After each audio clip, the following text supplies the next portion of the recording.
नमस्ते, प्रणाम, जय श्री राम। आज का जो वीडियो हम बना रहे हैं वो वीडियो बना रहे हैं सिर्फ और सिर्फ सीकेपी के जो पूरे ड्रामा होते हैं वो समझने के लिए, क्योंकि अक्सर कई बार गाड़ी स्टार्ट नहीं होती है तो हम पूरी तरह से निर्धारित हो जाते हैं सीकेपी पर। खास करके टाटा की गाड़ी, टाटा टिगोर, टाटा टियागो और आपका कह सकते हैं i10 वगैरह भी। तो जब सीकेपी ख़राब हो जाता है तो आपका ज़रूरी नहीं है कि गाड़ी स्टार्ट ना हो, गाड़ी स्टार्ट हो जाती है और हैंकिंग भी करती है। अक्सर कई बार ऐसे हो जाता है। तो चलिए, हमारे हाथ में फ़िलहाल सीकेपी हम लिए हुए हैं और इसका ये 2 तार का जो होता है आपका इमरजेंसी होल्डर, इस पर लिखा भी होता है बल्कि इमरजेंसी होल्डर। अब एक बार हम दिखाने का प्रयास कर देते हैं, समझ में आ रहा है। और इसके साथ वायरिंग और ये हो गया सीकेपी। तो इस सीकेपी को हम ओपन करते हैं और फिर आपसे बात करते हैं, क्योंकि इसका पूरा कहानी गुणागणित क्या काम करता है और कैसे काम करता है। दरअसल क्या होता है कि बहुत से वीडियो से कन्फ्यूजन हो जाता है, लेकिन हम जो वीडियो आपको बताते हैं, जो समझाने का प्रयास करते हैं, इससे आपको कुछ चीज़ें समझने का ज़रूर मिल जाता है कॉन्सेप्ट, क्योंकि हम डायरेक्ट उस पॉइंट पे जाते हैं जिस पॉइंट पे वो पार्ट्स वर्क करता है। हाँ, ये एक अलग बात है कि पार्ट्स का नाम जब हम लेते हैं तो कहीं पे कुछ भाषा और कहीं पे कुछ भाषा, तो आप लोग समझें ना समझें, लेकिन इतना ज़रूर समझाएंगे कि हम कहना क्या चाहते हैं, ये ज़रूर समझ में आएगा। तो इसको हम पहले ओपन कर लेते हैं, इसका अंदर का अंजर पंजर बाहर निकाल लें, फिर उसके बाद आप सभी से हम इस पे डिस्कस करते हैं। किसी भी चीज़ से निकल जाता है, जैसे कि आप देखो हमने निकाल दिया किसी चीज़ से। ऑफिस में है तो यही मिलेगा और क्या मिलेगा। तो ये इसका हमने फुल बाहर निकाल लिया। अब इसमें आपको खटका गिराने के लिए 3 है, ठीक है। और इसका ये डाइवर्जन है। अक्सर जब ख़राब होता है या वर्क नहीं करता है तो इसके अंदर जो कंडेंसर होते हैं ना, जिसके अंदर जैसे हॉर्न में हम लोग देखते हैं ना, कटआउट होता है पतला छोटा सा पॉइंट, इसमें भी बहुत छोटा सा पॉइंट है, तो वो चपक जाता है। या गाड़ी जब बंद की तो उसको छूटना चाहिए तो नहीं छूटता है। ऐसे मौके पे ये काम नहीं करता है। वो तब होता है ये जब हीट कर जाएगा तब होगा, और या तो और मतलब कुल मिला के ख़राब हो गया, वो तो बात वहीं पड़ गई। ये ट्रांसफार्मर इसका है जो इसको कन्वर्ट करता है वोल्टेज के अनुसार, कितना वोल्ट इसको चाहिए और कितना वोल्टेज आउटपुट देता है। तो जितना आवश्यकता है वो इसको ट्रांसलेट करता है। बाकी 2 आईसी लगे हुए हैं, ये आईसी आप देख लो, ये आईसी देख लो, ये दोनों आईसी आपका अलग है और ये एक आईसी तीसरी है, ये अलग है। तो इन तीनों का जो काम है वो अलग अलग दिशा में है। अगर कहीं बैटरी का तार उल्टा लग जाए या कुछ और, मतलब किसी कारण में इसमें वोल्टेज की दिक्कत अगर आई, आपने अधिक या कम वोल्टेज दिया, उल्टा जोड़ दिया, तो ये उड़ जाएगा। अब इस पे हम लोग बात करते हैं कि ये काम कैसे करता है। क्योंकि काम कैसे करता है ये जब आप समझ जाओगे तो काफ़ी चीज़ों पे आपको वर्क करने का स्पेस मिल जाएगा। तो ये काम करता है सीकेपी, आपका क्रैंक सेंसर जो होता है एडवांसर, उसके फायरिंग ऑर्डर को ये बढ़ा देता है। अगर आपको ध्यान हो तो जब पहले हम लोग गाड़ी को काम करते थे, सर्विस करते थे, तो टाइमिंग लाइट होता था, टाइमिंग गन जैसा होता था, उससे जला करके 1 नंबर की प्लग लीड में हम लगा करके एक तार को और 2 बैटरी से जोड़ करके जब उसको जलाते थे, ये fuck fuck fuck fuck light जलता था, क्रैंक पे दिखता था कि कितना एडवांस है और कितना रिटायर है और कितना करेक्ट है। तो उस पर हम लोग कभी भी रखते थे तो 10 पे एकदम नेट 10 पे रखते थे। तो गाड़ी 10 पे एकदम टी पे रखेंगे तो गाड़ी में मज़ा नहीं आएगा चलने में। स्टार्टिंग सेल्फ इंजन तो बहुत आसानी से घूम जाएगा, लेकिन वो स्टार्टिंग चलने से प्रॉब्लम करेगा, गाड़ी चलने में पिकअप लेने में दिक्कत करेगी। अब उसको क्या चाहिए होता है, 10 पॉइंट हमें एडवांस करना रहता है टाइमिंग डिस्ट्रीब्यूटर से। पहले की गाड़ियों में ये सिस्टम होता था। चूँकि अब जब BS6 हो गया, जब डिस्ट्रीब्यूटर को हटा ही दिया गया, ये उस गाड़ी में नहीं लगाना चाहिए जिसमें मतलब आप लोग बहुत, हम देखते हैं बहुत से लोग जो है हमको फ़ोन करते हैं 2008 मॉडल, 2005 मॉडल ऑल्टो वैगनार है भैया, उसमें सीकेपी कौन सा लगेगा, सीकेपी का सेंसर का तार नहीं मिल रहा है, कहाँ से कनेक्शन होगा, तो उसमें है ही नहीं तो आपको मिलेगा कहाँ से। 2008, 7, 6, 5, 4 मॉडल की अगर ऑल्टो वैगनार में आप देखोगे तो नहीं मिलेगा। इसका कारण सिर्फ एक है कि जिस गाड़ी में डिस्ट्रीब्यूटर लगा हुआ है, डिस्ट्रीब्यूटर और रूटर के माध्यम से या इलेक्ट्रिक डिस्ट्रीब्यूटर के माध्यम से अगर प्लग जा रहा है, करंट जा रहा है, कुल मिलाकर डिस्ट्रीब्यूटर जिस गाड़ी में होगा उस गाड़ी में आपको इसको कनेक्शन करने का प्राविधान नहीं मिलेगा। एकदम सत्य है। तो अब आप समझ गए हो कि जो हम कहना चाह रहे हैं 10 पॉइंट एडवांस या 15 पॉइंट एडवांस, उसका कारण क्या हुआ, समझ रहे हो ना आप।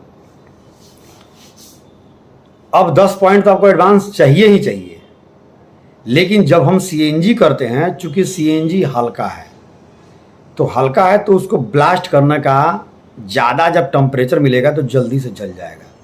अब ज़्यादा टेम्परेचर कब मिलेगा, जब हम उसको एडवांस कर देंगे तो उसके इंजन का जो करंट का जो टाइमिंग है वो आपको जल्दी पहुंच जाएगा।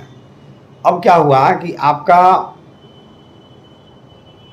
एग्जास्ट इंग्लैंड वाइल नहीं खुला, साइलेंसर वाला वायल नहीं खुला, साइलेंसर वाल ना खुलने के पहले ही आपको करंट मिल गया इंजन में, और जब करंट गया तो उसमें मौसम बन गया, और जैसे मौसम बना वैसे सीएनजी पहुंच गया। तो इस तरह से क्या हुआ कि फक से आग लगा एकदम से और ब्लास्ट हो गई गाड़ी। तो यही वजह है कि सीकेपी लगाने के बाद पिकअप गाड़ी में बढ़ जाता है, और कोई रीज़न नहीं है। तो सीकेपी लगाने के बाद जो पिकअप बढ़ने का जो कारण होता है वो ये होता है, और आपको एडवांस इतना करना चाहिए कि जितने में आपकी गाड़ी में नॉकिंग ना आए, और स्टार्ट जब आप कर रहे हो तो गाड़ी गर्म होने के बाद सेल्फ लोड ना ले। जब सेल्फ लोड लेगा तो आपका इंजन में एक साउंड अलग से हो जाएगा और वो बैठ के उठेगा। जैसे कि आपको यहाँ पे फिर हम बता रहे हैं कि पहले हम लोग ध्यान देंगे गाड़ियों में, जब गाड़ी हीटिंग करती होगी, अभी भी गाड़ी जब हीट करती है, जब आप सेल्फ घुमाते हो तो मतलब एक लोड लेके तब इंजन घूमता है। तो ऐसे पोजीशन में भी अगर आपका गाड़ी अधिक एडवांस हो जाएगा तो भी आपका ये दिक्कत आएगा। जैसे कि इसमें 3 खटका दिया होता है, आप देखो मारुति में 2 और इसमें 3 खटका दिया हुआ है। अब पहले खटका 6, 6, 12 और 6, 18, सीधे लास्ट वाला कर दिया 18 हो गया। तो ये 6 पे जो है आपका बढ़ा हुआ है एडवांस, 18 तक बहुत है, क्योंकि 20 पॉइंट अगर आपने एडवांस कर दिया तो गाड़ी बहुत ज़्यादा एडवांस हो गई। ऑलरेडी 10 टी पे रहती है, आप फ्राईवील पे देखना, फ्राईवील के दांते पे निशान होता है जिसमें टी मार्क होता है, 1, 2, 3, 4, 5 के बाद आपका एक मार्का और रहेगा 10 पॉइंट, मतलब ऐसे, यानी कि एक पॉइंट में 20 पॉइंट ले लेता है।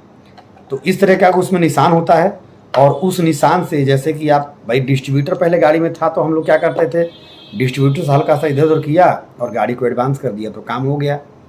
चूँकि अब क्या हुआ कि डिस्ट्रीब्यूटर जब नहीं है तो उपाय क्या है, तो डिस्ट्रीब्यूटर जिस गाड़ी में नहीं होता था उस गाड़ी के लिए ये व्यवस्था दिया जाता था, मतलब दिया जाता है। अब के गाड़ियों में ये व्यवस्था लगती है। आपको यहाँ पे एक बात और, सिर्फ सीकेपी के ही बारे में आज हम लोग बात करेंगे। सीकेपी का खराब होने से ये 2 ब्रांडों की गाड़ियों में, मतलब जिसमें ये 3 खटका वाला जिसमें होगा, आप सीधा सीधा समझो, ये 3 खटका गिराने वाला जिस गाड़ी में लगा होगा तो ज़रूरी नहीं कि सीकेपी खराब हो जाएगा तो गाड़ी हमारी स्टार्ट नहीं होगी। अब दिक्कत क्या करेगी ये समझ लेते हैं। गाड़ी जैसे आप स्टार्ट करोगे ना, वाइब्रेट करेगी, आरपीएम कम लेगी, पिकअप ज़्यादा नहीं लेगी, भरभराएगी, धड़धड़ाएगी, साइलेंसर में अजीब टाइप का आवाज़ आने लगेगा, गाड़ी आपकी अजीब हैंकिंग करने लगेगी। आपका किलोमीटर का जो होता है ना, आरपीएम जो घड़ी होता है, आरपीएम का घड़ी नहीं चलेगा। जैसे आप एक्सीलरेटर देते हो, आरपीएम सन से भाग जाता है तो आरपीएम नहीं चलेगा। तो ये इस तरह की दिक्कतें हो जाएगी, और उसके बाद आपकी गाड़ी नहीं चलेगी तो आप समझ लो कि सीकेपी हमारा गड़बड़ हो गया है। तो एक बार आपको करना क्या है ना, सीधा फंडा है, आप इमरजेंसी होल्डर इसका जो है, इमरजेंसी होल्डर आप लगा करके गाड़ी स्टार्ट कर लो। लेकिन एक चीज़ ध्यान रखना, बैटरी तार यहाँ पे निकाल करके तब इसको इमरजेंसी होल्डर इसका लगाना। और चाबी को आपको क्या करना है कि 5 बार off on off on off on off on करना है, चाबी निकाल लेना है। 30 सेकंड, कम से कम आपको 30 सेकंड रुकना है, कुछ नहीं करना है आपको, कोई छेड़छाड़ नहीं। 30 सेकंड रुकने के बाद अब क्या हुआ कि आपका रीसेट हो गया एक बार, करीब करीब मतलब हाफ रीसेट ही होगा। फुल रीसेट के लिए आपको बैटरी के तार से खेलना पड़ता है। फिलहाल हाफ रीसेट से आपका काम हो जाएगा। तो और बता दें आपको, CKP जो मारुति वाली है वो गाड़ी अगर CKP खराब हो जाएगा तो स्टार्ट नहीं होगी, लेकिन ये स्टार्ट होगी, पिकअप नहीं छोड़ेगी, धड़धड़ाएगी, आवाज़ करेगा, इस तरह के जो बताए हैं वो हरकतें करेगी, लेकिन ये स्टार्ट हो जाएगी। और वहीं अगर मारुति की बात करें तो मारुति स्टार्ट नहीं होगी। यहाँ पे एक बहुत खतरे वाली बात बताएंगे, अगर आप सेंट्रो में CKP लगा रहे हो या आप लगवा रहे हो तो दोस्त एक चीज़ बहुत अच्छे से समझ लेना, सेंट्रो का CKP अगर ज़रा सा बॉडी में उसका सेंसर का तार टच किया और बैटरी के तार लगा है तो वो सट से गाड़ी के ECU जाएगा, कुछ नहीं करना है। और जैसे ECU का गाड़ी का ECU जाएगा भाई, चेक लाइट लफू चक्कर हो जाएगा, यही समझ लेना। तो सेंट्रो का अगर आप CKP लगवा रहे हो, सेंट्रो गाड़ी में लगा रहे हो और लगवा रहे हो तो आपको बहुत होशियारी से काम करना पड़ेगा, वो बहुत झेलाऊ मामला है।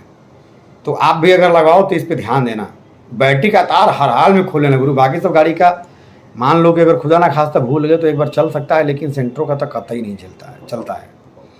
तो ये तीन मतलब ब्रांड हमने बता दिया। हुंडई योन वगैरह का जो है उसमें कुछ इसी तरह की चीज़ है जैसे सेंट्रो वाले में है, क्योंकि उसके जो क्रैंक का जो सेंसर पे जो करंट चलता है वो डायरेक्ट करंट है और प्लस है, जैसे ही बॉडी से टच करता है बीच में कोई रिले नहीं है, सीधे गाड़ी की यूज जाता है। ये बहुत ज़रूरी इंपॉर्टेंट चीज़ है, आप इस पर बहुत होशियारी से काम करना।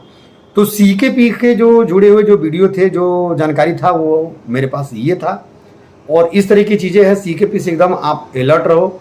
CKP अच्छा चीज़ है, आप लगा लो, गाड़ी का पिकअप अच्छा आ जाएगा। हाँ, चेक लाइट कई बार जल जाता है, चेक लाइट जो जलता है पीला वाला, उससे कोई टेंशन नहीं है।